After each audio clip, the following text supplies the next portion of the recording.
You came on yesterday right after the news broke that Donald Trump is a convicted felon, but now you're coming back with some numbers for us on what voters actually think of the verdict. What are they?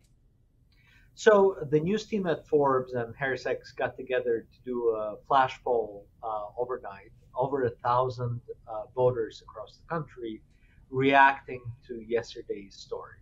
And I would say that the big takeaway, there's several big takeaways, but the biggest one is that it hasn't changed the nature of the race or the horse race at all.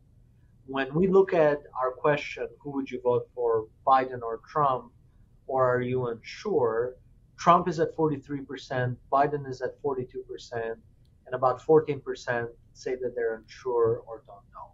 So the race is still a toss up, right? And we've seen for several months now the numbers moving up a few points in one direction, down a few points in another direction, and so forth. So, really, no fundamental change to the race, and frankly, no fundamental change on the question of which way do the unsure, the undecided, lean, right? Right now, when we force the undecided to pick whether they lean towards Biden or towards Trump, it's a 50-50 split. Half are going one way, half are going the other way. So even when you factor in the undecideds, the horse race, it's 2 points off with Trump at 51%, Biden at 49%.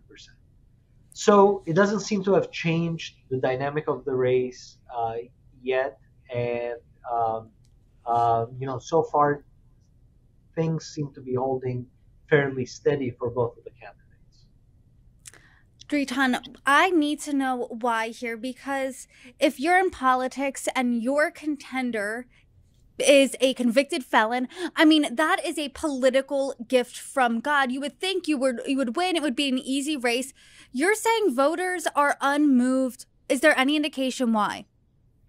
Well, a lot of voters paid attention to the trial, right? And the numbers suggest that close to 2/3 of the country was paying close attention to this trial.